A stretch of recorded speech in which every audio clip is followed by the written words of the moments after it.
Olá, senhores. Vamos falar um pouquinho agora do nosso módulo 8, finalizar essa R1, certo? Onde a gente vai ver agora aquela parte de gases para nós. E para a gente poder lembrar de gases, primeiro vamos relembrar quais são as equações e quais são as grandezas que realmente nos interessam aqui quando a gente estuda um determinado gás, o chamado gás ideal para nós, né? Então, obviamente que todo gás, ele possui lá suas partículas internas, né, suas moléculas que compõem esse gás, ou seja, ele possui aqui um certo número de mols, lembra o N número de mols? Esse número de mols é calculado pela massa sobre a massa molar, ou massa molecular desse gás que vocês estão trabalhando. Bom, essas partículas, obviamente que elas possuem uma certa agitação. O fato delas possuírem uma certa agitação determina para nós que elas possuem temperatura. E se um gás possui temperatura, esse gás possui uma energia de agitação, que é a energia do movimento dessas moléculas, né? Que também pode ser chamada de energia cinética, que pode ser calculada através da fórmula de energia cinética. Mas aqui nós calculamos, chamamos de energia interna e calculamos por 3 meios de nRT. Isso 3 meios quando é um gás monoatômico, né? Caso seja um gás diatômico, aí o valor é 5 meios. Essa relação de 3 meios e 5 meios, senhores, está relacionada ao número de direções de vibração que ele tem, de oscilação em torno do próprio eixo, momento de inércia, tá? Não vem ao caso a gente discutir isso aqui, mas se ele não falar nada, você considera o gás monoatômico. Se ele for um diatômico, ele vai ter que citar para vocês no texto, certo? Bom, aqui o que interessa para nós é quando a temperatura do gás está variando. A gente fala muito em transformações gasosas, né?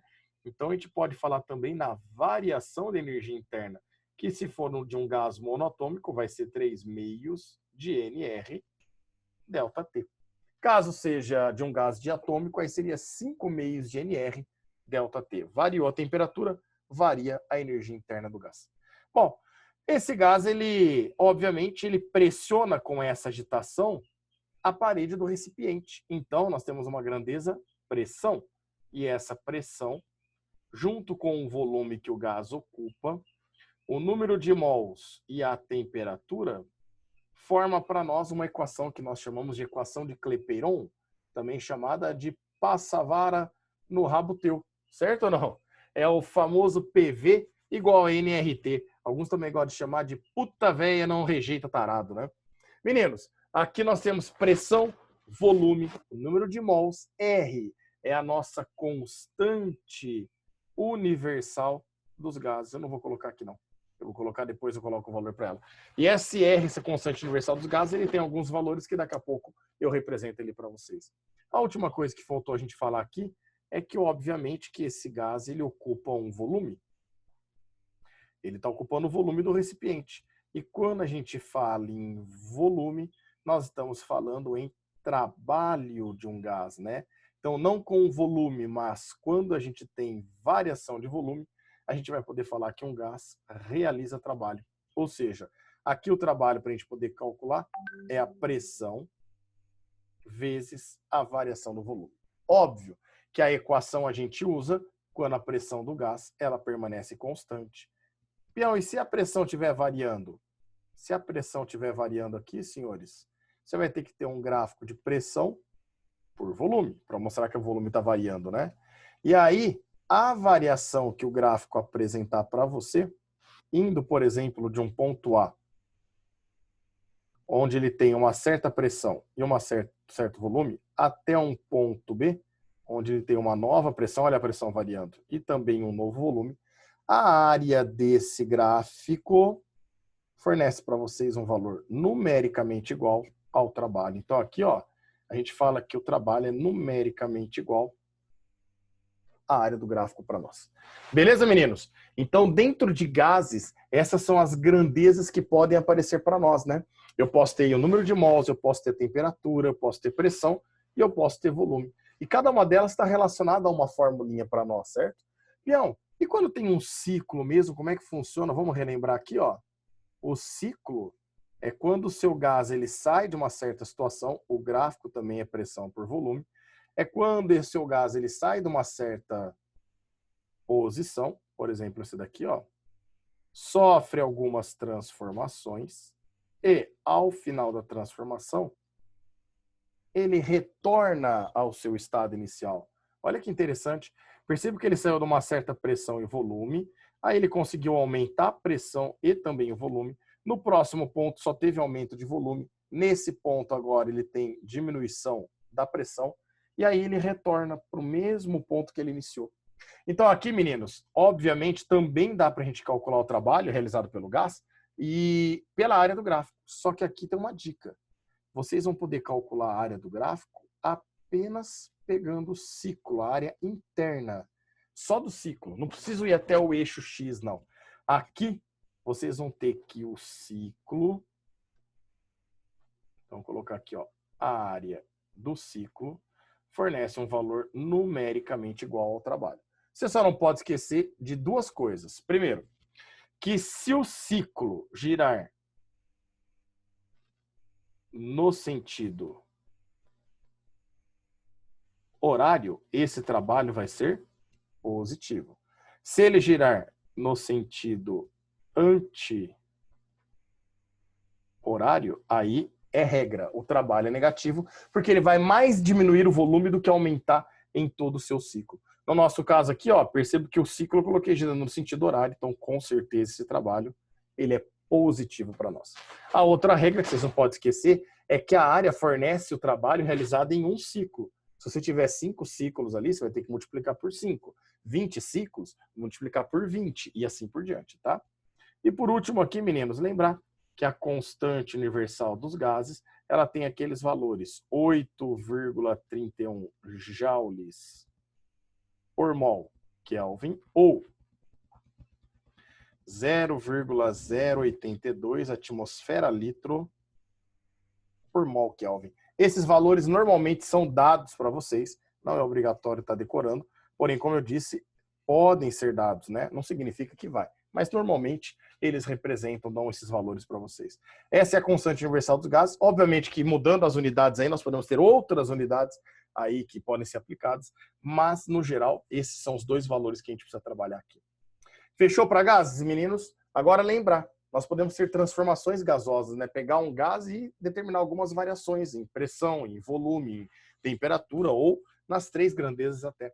E nessas transformações, a gente tem uma relação que nós podemos trabalhar, que é quando você não acrescenta gás ao recipiente, nem tira gás ao recipiente. Então, aí nós temos uma relação muito bacana, que é o chamado PVT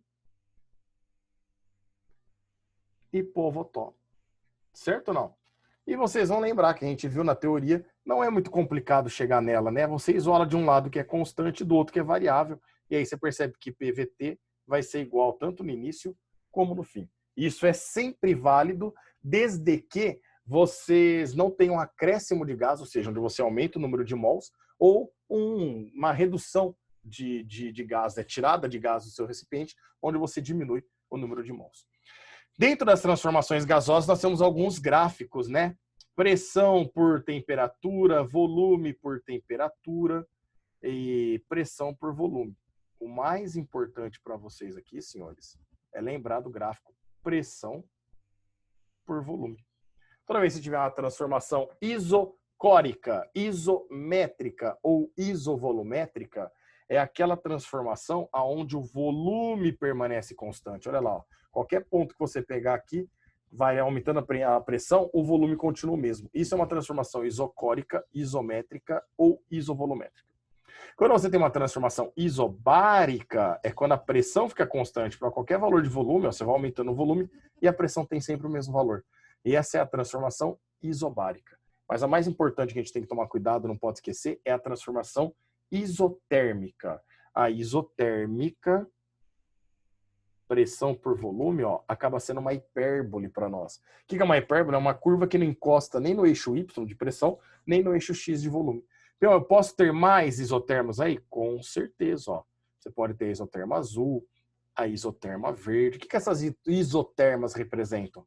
Representa o seguinte, você pegar o ponto 1, ponto 2, ponto 3, ponto 4, ponto 5. E agora no verde eu vou pegar um ponto só, porque eu acho que já vai estar todo mundo entendido até eu chegar ao 6. Eu vou poder afirmar que a temperatura no ponto 1 a temperatura no ponto 2 e a temperatura no ponto 3, elas são exatamente iguais. Muda a pressão e muda o volume, proporcionalmente, de forma que a temperatura não mude. Porém, elas são menores que as temperaturas da isoterma azul. Quanto mais afastada estiver a isoterma de vocês, meninos, do gráfico, quer dizer, não de vocês, mas mais afastada do gráfico, maior é a temperatura da isoterma. Óbvio que o ponto 4 e 5, como está na mesma isoterma, elas têm temperaturas iguais, mas elas, por sua vez, terão a temperatura menor que a isoterma 6, que é a verdinha. Então, meninos, quanto mais afastada a curva do teu gráfico, maior é a temperatura.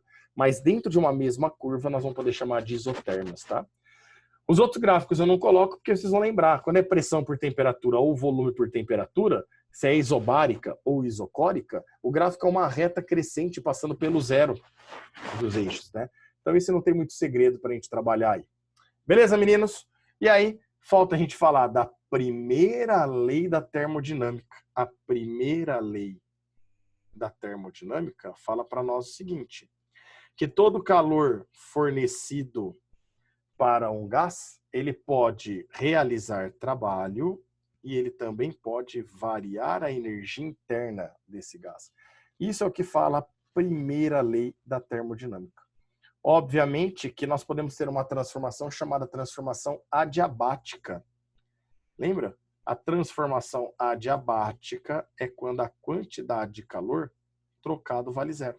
Isso ocorre sempre em processos muito rápidos, tá? Então, toda vez que falar que é um processo muito rápido, você já pode garantir que o processo é adiabático, que não há troca de calor, a não ser que ele insista e fale que mesmo assim tenha troca de calor. Mas um processo adiabático, a quantidade de calor é zero. Isso significa que aqui, zerando o Q, eu vou passar o ΔU para o outro lado da igualdade, e aí ele vai ficar o mesmo valor do trabalho, só que com o sinal trocado. É isso que acontece. Se o trabalho for expandir, aumentar o volume, trabalho positivo, a energia interna diminui. Por quê? Porque como eu estou dando mais espaço para as partículas, diminui o número de trombadas entre elas e a temperatura diminui. Ou seja, a variação da energia interna é negativa. Se eu comprimir esse gás, apertar, diminuir o volume, o trabalho é negativo. Aí, como eu estou apertando, as partículas vão trombar mais vezes, a temperatura aumenta. Então, a variação da energia interna passa a ser positiva. Então, trabalho e ΔU, eles vão ter sempre o mesmo valor na transformação adiabática, porém com sinais contrários para nós aí. Beleza? E a última coisa, meninos, é falar do ciclo de Carnot. Isso ocorre sempre quando a gente trabalha com as chamadas máquinas térmicas. Estão lembrados? Quando a gente trabalha com máquinas térmicas, nós sabemos que existe uma fonte quente, que é quem vai fornecer energia, uma fonte fria, que é quem vai receber a energia perdida, que não foi usada, e essa máquina realiza um trabalho. Então, normalmente, a gente fala que a quantidade de calor que veio da fonte quente, que eu vou chamar de 1, essa energia serve para realizar trabalho e uma parte acaba sendo cedida, perdida para a fonte fria. Por quê? Porque toda máquina, ao trabalhar, ela acaba esquentando. E aí, para não aumentar muito a temperatura dela, a gente coloca uma fonte fria em contato para roubar calor. No ciclo de Carnot, Carnot, fazendo várias pesquisas, ele conseguiu demonstrar um gráfico, estão lembrados? Ele conseguiu demonstrar um gráfico de pressão por volume, onde ele confirmava que toda vez que uma máquina trabalhasse no ciclo de Carnot, ela trabalhava com seu rendimento máximo. E nesse rendimento máximo, ela sofria algumas transformações que eu vou colocar para vocês aqui agora. Vamos lembrar? Então, ela tinha uma transformação. Aqui, ó, como o volume está diminuindo, tá percebendo? Ó, do primeiro ponto para o segundo ponto, é uma transformação adiabática. Então, aqui ó, foi uma expansão. Desculpa. Uma contração adiabática. Depois, o gás sofre uma expansão, porque ó, o volume aumentando agora, ó. Só que ele caminha sobre a isoterma, né? Isso significa que agora ele tem uma expansão isotérmica, né? Agora, ele muda de isoterma e ele continua expandindo, ó, o volume aumentando de novo. Então, agora sim, ele tem uma expansão, só que não tem troca de calor. Então, de novo, uma expansão adiabática. E por último, formando o ciclo, ele vai subir nessa isoterma, onde ele vai ter uma contração, já que o volume diminui, só que é uma contração isotérmica. Então, esse ciclo aqui, ó, óbvio que a gente não vai ter que calcular a área disso daqui, nem eu saberia, tá? Mas esse ciclo aqui, a área dele fornece o trabalho realizado. E esse trabalho teve o seu melhor aproveitamento possível em teoria. Quando isso ocorre, você teve duas transformações adiabáticas e duas transformações isotérmicas. Duas expansões e duas contrações para nós. Beleza? Não esquecer que aqui a gente pode calcular o rendimento. O rendimento, o aproveitamento, a eficiência, eu gosto de lembrar que esse jeito aqui é o jeito mais fácil e serve sempre, tá? Sempre. É o útil sobre o total para vocês. Nesse caso, o que é o útil para nós? É o que a gente utiliza, é o trabalho. E o que é o total? É o que vem da fonte quente, a energia total que vem da fonte quente, que é o Q1. Esse é um jeito bom para trabalhar, sempre serve. Mas aqui em máquinas térmicas, senhores, é muito comum a gente calcular o rendimento dessa maneira aqui, ó. 1 menos a quantidade de calor que foi para a fonte fria, dividido pela quantidade de calor que veio da fonte quente. Em outras palavras, eu vou achar o Q2 sobre o Q1 vai me dar o percentual de perda. Aí eu vou pegar 1, que representa 100%, e tirar a perda. O que sobra, obviamente, é o que a gente conseguiu aproveitar. Por que que tem essa equação? Para lembrá-los que a fonte quente, ela trabalha numa temperatura que eu vou chamar de T1, que é uma temperatura, obviamente, maior que a temperatura da fonte fria, que eu vou chamar de T2, certo? E aí, Carnot percebeu que toda vez que a sua máquina trabalhasse com uma determinada relação, aquele rendimento era o máximo rendimento que aparecia para aquela máquina. Então, ele deduziu que é possível se calcular o rendimento máximo teórico para cada máquina. Teórico, em teoria, esse rendimento é o maior valor que você pode ter. Obviamente que é muito difícil chegar nele, às vezes você chega próximo, mas um pouco menos.